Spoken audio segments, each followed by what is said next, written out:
I said, hey, hey, welcome to the Man Cave Happy Hour.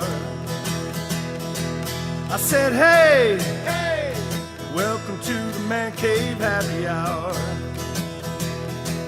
We're gonna drink a fine whiskey and smoke a really fine cigar. It is time for Happy Hour. It is the Man Cave Happy Hour. Whiskey, cigars, spirits, the stories that go along with it. I'm Jamie Flanagan. I am Matt Fox. And we are at the Detroit Shipping Company, downtown Detroit, Podcast Detroit Studios. What is it, 32 shipping containers all fused into a nice meeting space, eateries. And amazing food tucked inside. Yes, we sometimes get the R&D. Oh, yeah. There's this crazy dumpling burger. And then you bite into it, and it's like hot dogs and egg and other remnants stuff. of Soylent. No, I'm not going to say it's people, but no, it's good. So it's like just people in and out, and the city's alive, and the Man Cave is happening. We are. It's people listen to the show whenever, wherever, however, but. We're on the cusp of Father's Day, and we were talking about this time of year, you get the end of the school year, and you have graduation parties, and you have retirement parties, and you have it's wedding season. It's creeping back into normalcy, yeah. And so we were talking about what do you do as far as giving a gift, right? Yeah. I'm a little past 50 now. Okay. A little? A little bit. Okay. A couple of years. But we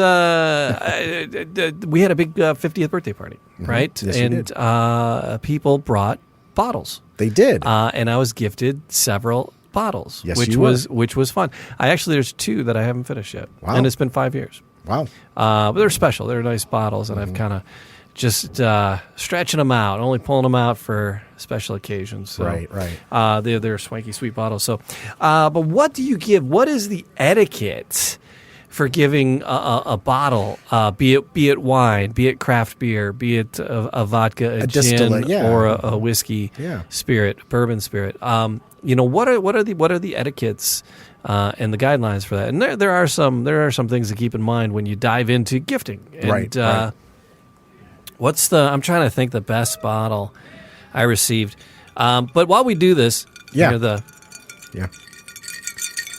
All right. It's like Christmas time. So we just poured. What did we make? Did we make a? We made Manhattans. We made Manhattans. We made Manhattans. All right. So while we're doing this, we're going to be sipping on Manhattans. Yeah.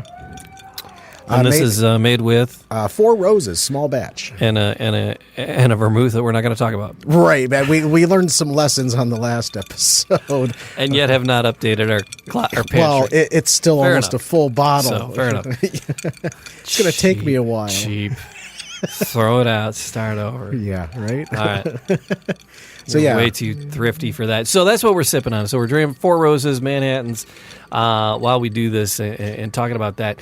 Have you received a bottle as a gift? And you went, oh my God. Yeah, I have actually. Last Father's Day, I did, and that last Father's Day gift that I received was the Jack Daniel's Sinatra. Oh, that's what I got last year. And, yeah. And there's still a little bit left of that too. I'm hanging on to it. Right. There's a reason why you hang on to stuff. My favorite gift, I forget what it was. I think it's like the 25 or 27-year-old Jameson's. Nice. Yeah. Yum. So that was the one that's kind of been hanging out for special times for that. I think that was my favorite of that. But that was interesting that not everybody brought a bottle. A couple people brought a gift card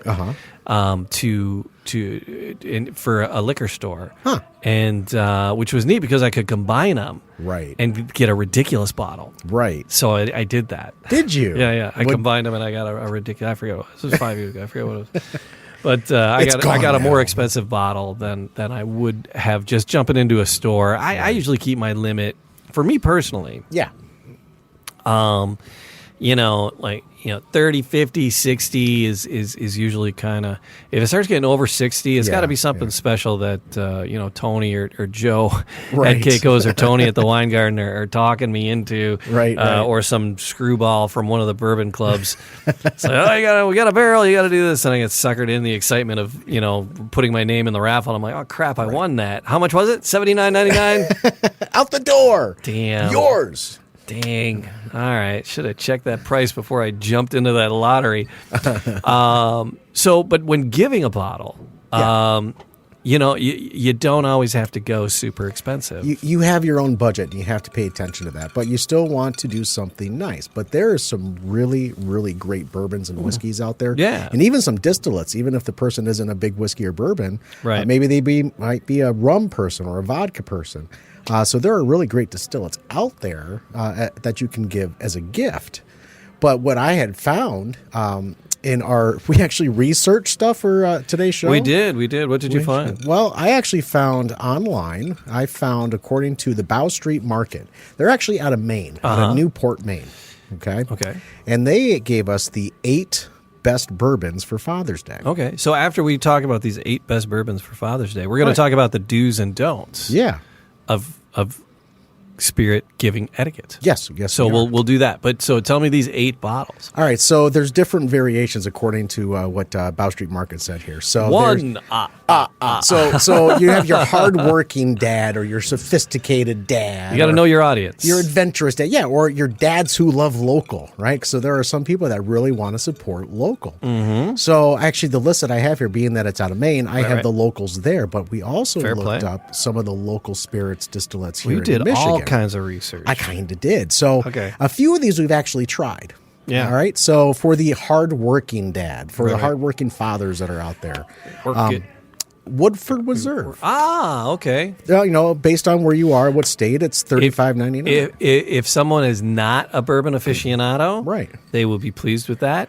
If someone is a bourbon aficionado, they would be pleased with that. But the thing with the Woodford Reserve, I like it neat as well, but I like cocktails. So the Woodford Reserve and for the Bullet Rye, that's the other one for the hardworking man. Those are good for your old fashions or your mint juleps and any other classic cocktails. Right? Oh, there's such a hard game of bags going on behind us. There's a giant Jenga and bags. Things are alive and popping in downtown Detroit. But Jamie, when you try something for the first time, how do you like to try it? 99% of the time I go neat. Right. And then I dip a little drop of water in it, and just to see. And then if I'm not just tasting and sampling and figuring it out, when I'm enjoying a pour. For the evening, I throw a big old ice cube in it. It's fair. We did that last night. Yeah. But that would make you a sophisticated dad. La-di-da. For gentlemen who enjoy their whiskey neat. So the 2 that came under there was the 1792 port finish bourbon. Oh, okay. Right? I don't think we've had that one before. We've had 1792. I don't know about the specifically port finish one. Right. But then the other one for the sophisticated dad would be the Four Roses small batch, which is what we're sipping on tonight in a Manhattan. Right. It's yummy too. It is yummy. Good pour there, Matthew. Thank you. That was actually the second time I've made a drink for you, I think. Yeah. My own concoction. All right. So you have your adventurous dads out there. Yeah. Sure. And you actually shared something, a little bit of this with me at one point in time. So the E.H. Taylor single barrel. Yeah. That would be a great bottle for a Father's Day gift. Okay. Right? Yep. Yes, it would be. It's a very family-oriented brand. And there's still people in the family making it and doing it. So, people, if you know about bourbons, then you know it's a family thing, and that might ring in your heart a little more. Correct. And if not, it's a damn fine bourbon. Right. And it does pair really well with food or a Manhattan. Right. Or as you like to do it, a big rock, a big ice cube. All right. So your dads who love local. And we're going to start in Freeport, Maine. Okay. All right. So there's a whiskey out there called the Wiggly Bridge Small Barrel Whiskey. Wiggly Bridge. Wiggly Bridge? Yeah, so you go over an old bridge, what does it do? Wiggle, wiggle, right? So, but wiggle, that's wiggle, wiggle, wiggle, wiggle. Wiggle, wiggle, wiggle. Wiggle, wiggle, wiggle. But then the other one, the price point on the Wiggly Bridge. Wiggly Bridge. It says here $52.99. But again, it's based on what state you are in. Right. Yeah, taxes and correct imports and exports vary from location to location. So this one actually sounds very interesting. Your mileage may vary. Yeah, a little bit. So this might be something fun for you have a father that might have a gun collection. Okay. It's called the New England Distilling Gunpowder Rye. Gunpowder Rye. Gunpowder Rye. And I wonder what's the story on that. I don't know. That's something I'd have to look up. But I wonder if there's if they use old gunpowder barrels. Yeah, you probably that'd be kind of chewy, right? But Care for some fruit spray? Yeah. And the price point, $44.99 according to this. All right. Here, but this is actually these local favorites. They actually they mix them with iced tea. Oh. And or a main cider or a chunk of lemon of some sort. Oh, when they're making a cocktail. When they're making a cocktail. Fair play. Yeah. So that's just kind of what, Bow Street Market came up with as far as 8 bourbons for Father's Day. Sure. So let's talk about a little bit about the etiquette. Yeah. The do's and don'ts, and then we'll get into some of the Michigan distilleries. So, because like I mentioned, it's good for birthdays and housewarming parties, dinner, just a dinner party. If you're going someplace for dinner, you should always bring a host guest, right? Baptism, anniversaries, of course, holiday parties. You have the spirits for the holidays, be it Christmas or 4th of July or anything in between. Right. And then, but there's some do's and don'ts. You should know your audience, right? Well, I tell my kids all the time, know your audience. You want to make sure the person drinks. So, if, you don't want to gift a bottle to a sober person. So, be careful with that, right? Very. But again, as a gracious gift giver and as a gracious host, they would probably say thank you, and then just put it on the shelf, and then keep it for company or pass it on to someone else. Right. Not necessarily re-gift, but pass it on. So, but know your audience, right? Yeah. You know how to read a crowd. Are right? they a wine guy? Are they a beer guy? Are they a spirits guy? So the closer you are with a person, sometimes it's a double-edged sword. Sometimes it's easier. Sometimes it's harder. Right. You know them too well. It's like, oh, they would like this. They would like this. And you're like, I have no idea if they like wine or bourbon. Then right? you're going then it's the eeny, meeny, miny, mo method. Sure. At that, right. But it's never a bad idea to introduce something new, as long as it's quality, and as long as it's not Lusty Claw. But is that etiquette? Is that a do or a don't? It is a do, yeah. Okay. You can introduce somebody to something new. Now, you don't necessarily want to go with your own taste, right? Again, that's how, doing a little research, maybe ask the, significant other or other friends. It's like, hey, what are they into? Or, if you have time to plan and observe, go out and, which one of them whiskeys up there is, and you can kind of fashion it after that. So, knowing your audience, but don't be afraid to introduce them to something new. Except for? Lusty Claw. No Lusty Claw. That's like sticking your tongue in an ashtray. Presentation matters. It does. So when you're giving the gift, you don't want to give it just in the little brown paper bag sleeve that you get, right? Here you go. Which is single man. I've done it. I have. I'll tell you right now, I've done it. But it's all in the presentation, and you want to present it with something. Now, if you think your bottle isn't expensive enough or isn't, it's like, this is cheap.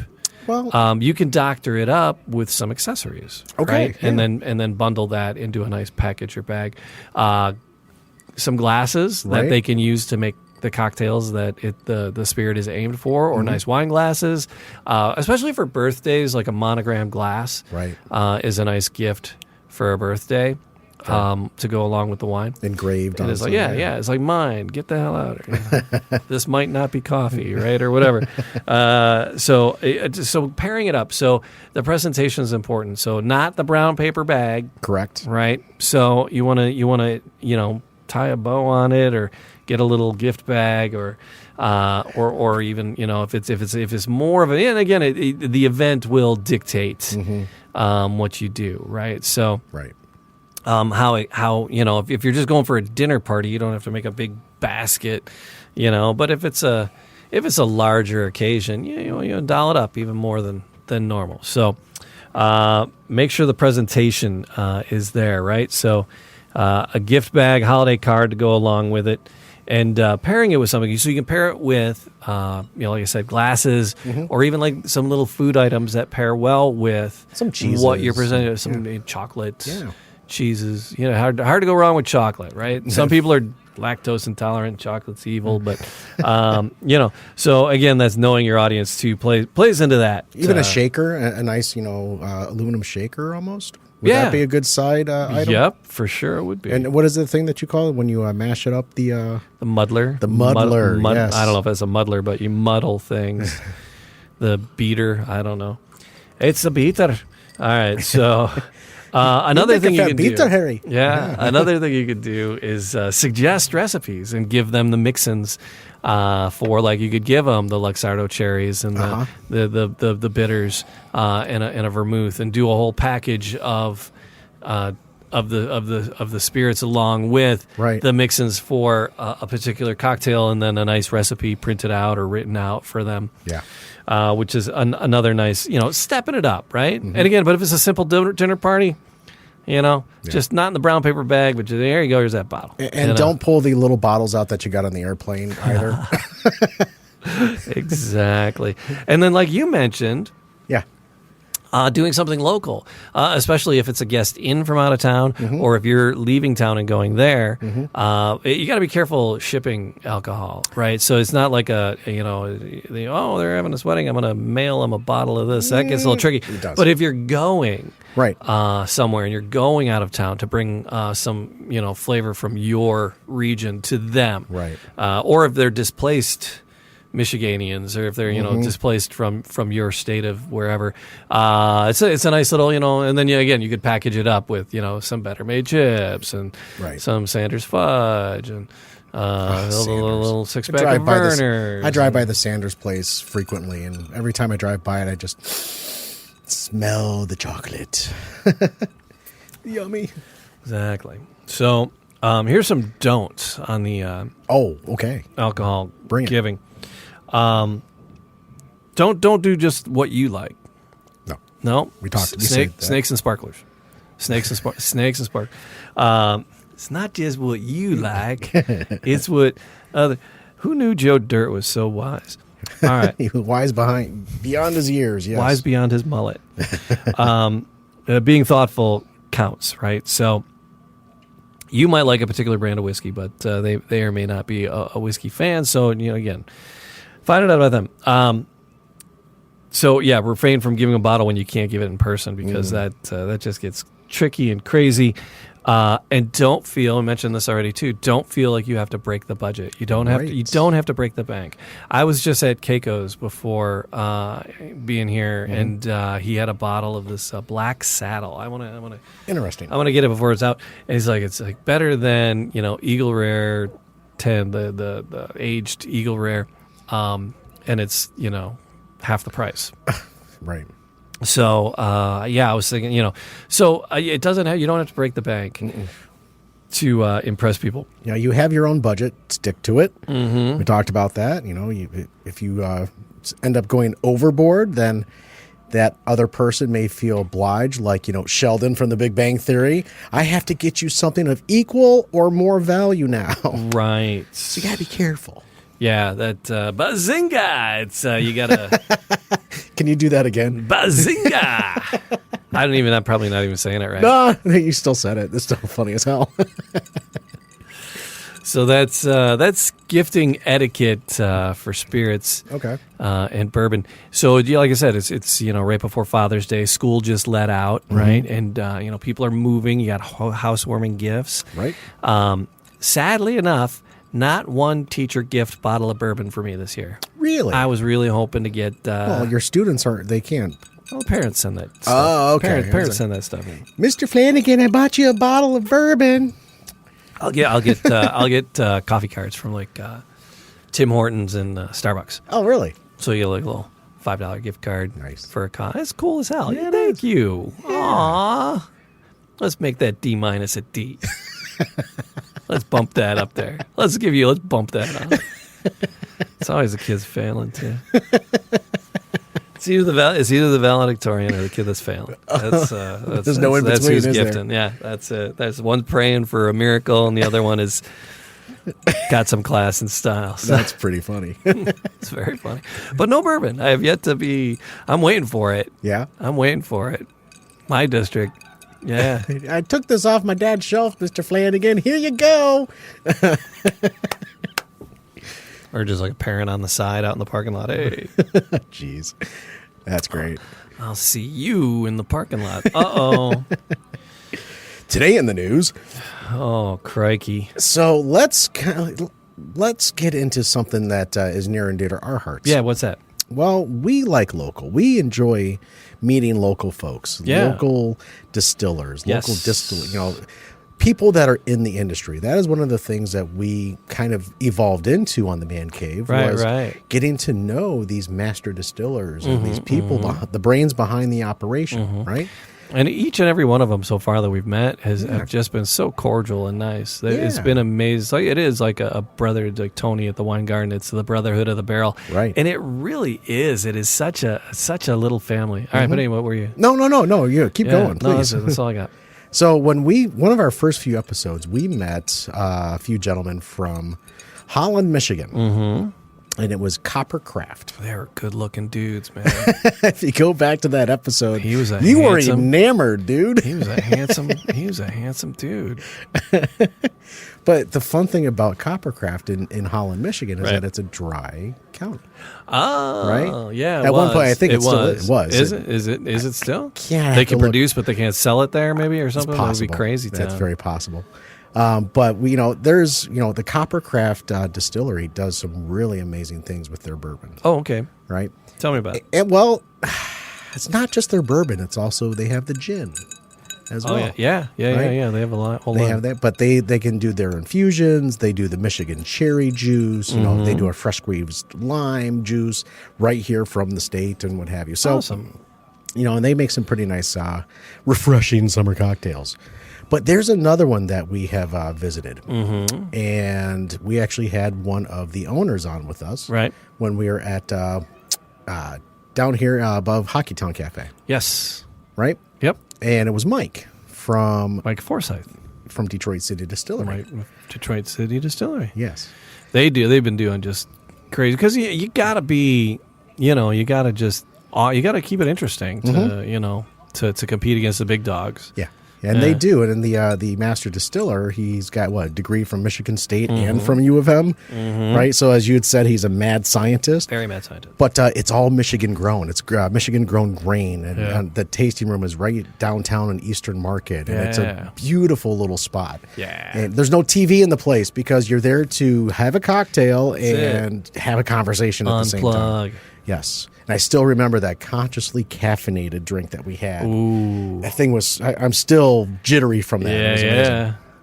But what is this? The homegrown rye is what's being featured as part of the Michigan.org website. Oh, okay. Right. As to 12 spectacular spirits from Michigan, according to Michigan.org.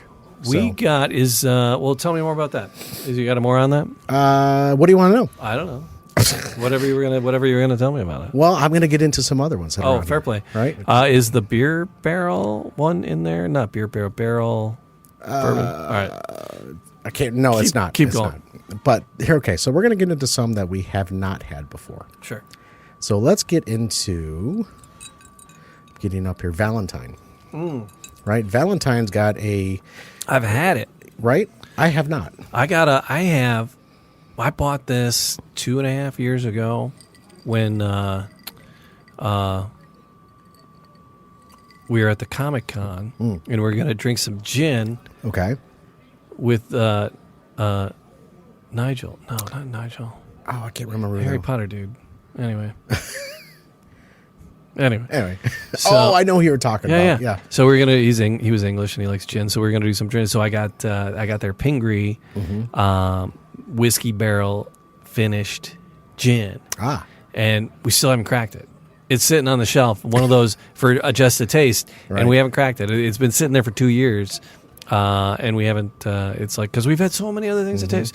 All right, but so their vodka, Valentine, the Valentine vodka was actually named world's best vodka in 2016 at the World Drink Awards in London, across the pond. Okay, so they distill right here in Ferndale, Michigan, right? But there's a tasting bar, and right it's next to the Elks Club. Yep, it's built out of reclaimed construction materials from abandoned Detroit buildings, and there's another place that we know of that kind of did the same thing, but they used old reclaimed barn wood.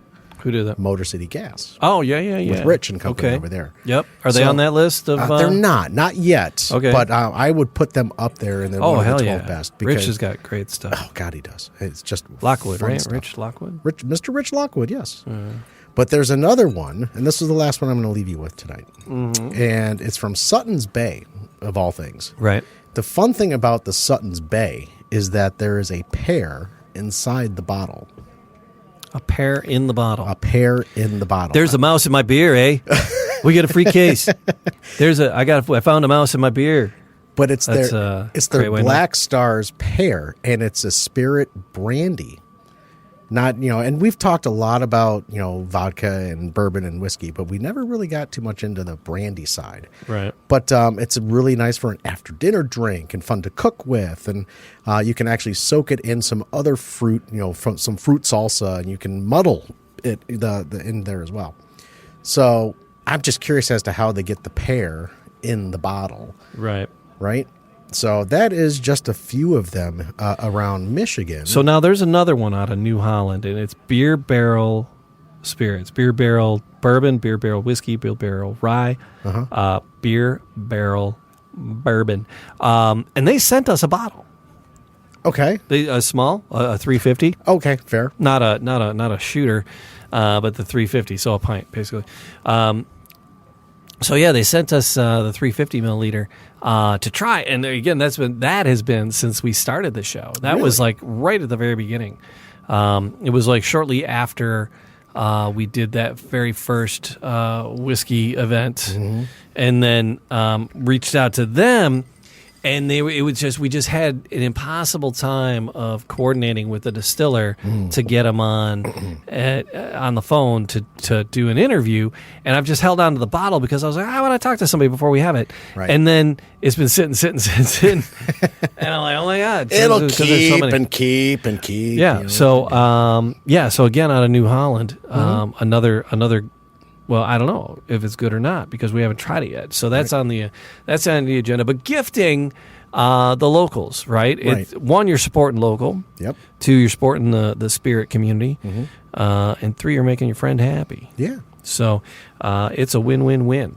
There's one more I have to mention. Oh, yeah. I'd be remiss if we didn't mention it. Fair play. Our good friends over at Zim's. Oh my God! Yeah, when Yep. you're talking clear spirits, Yeah. and talking Michigan.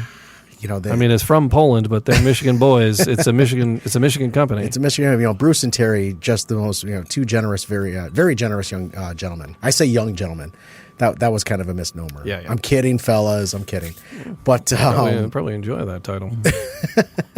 but yeah, their product, the Zim's is up there as far as vodkas for me. Right. And then the other gin I will mention, the Heikler Castle. Okay. I'm just going to stick with that gin. That's we got to try that Pingree barrel finished. We do. And I'm curious how it's gonna side by side.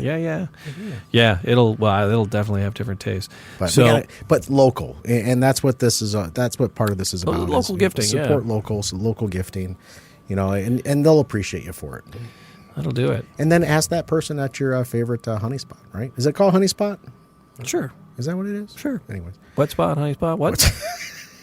What? I heard nothing. Huh? What? But yeah, ask them. Hey, I'm looking for a gift, and they're going to ask you, well, what do they like? That is how I connected with Tony. I connected with Tony on the first. I went in there shopping for a gift. We were going up north to hang out with my friends Jenny and Tim, and I wanted to have a nice bottle. And Tim Tim and I were Irish lads, right? Irish Catholic kids. Hey, Tim. From Catholic school, and so I wanted a nice bottle, and I went in and I talked to Tony, and it was the first time I had been in there and talked to him. I'd been in the wine garden before, but I never really. Did you visit somewhere else first, and they kind of gave you the cold shoulder? Asked him. No, that was later. Oh, okay. And he was just like pulling bottles up from behind the shelves and giving us taste, and it's like, holy crap! And he steered me down to a bottle that Tim absolutely loved. Do you remember what it was? Quiet Man. Really? Yep. That's something I have not had. Yep, Quiet Man. Huh. So it was an older vintage. It was an old, like a 10-year or 12-year or something like that. Wow. Okay. So it's so that was you go in, you talk to your party store owners that know their stuff, and you'll get a feel pretty straight away if they know their stuff or not. So Correct. if they're leading you over to the Fireball, here, try this. It's a bottle of Hot Damn. Oh, that's not in circulation this anymore. Dude. Crown Royal Apple. Crown Royal Caramel. Crown Royal salted caramel. Although I kind of like the Crown Royal. I kind of like the apple. Salted caramel. Not gonna.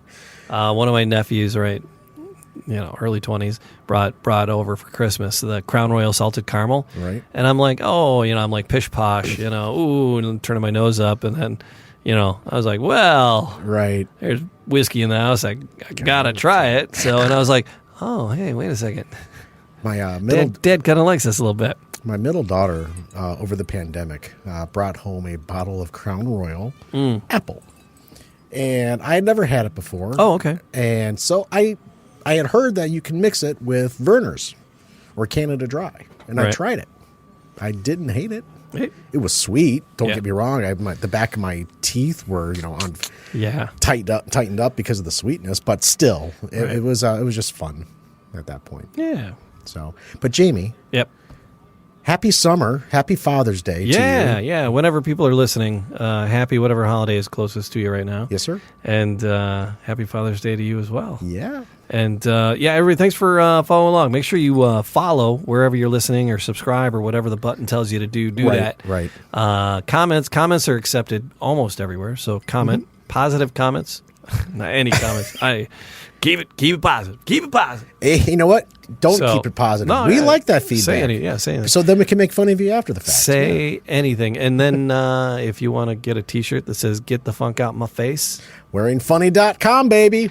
Get the funk out of my face. Get the funk out my face. The Brothers Johnson. Out my face. You were playing that last night. I was. Anyway, so wearingfunny.com for merch of all kinds. And then Man Cave merch, and the website is there. And we appreciate everybody hanging out with us. Please do it again and tell your friends. All right, Matt, here we go. Jamie, cheers.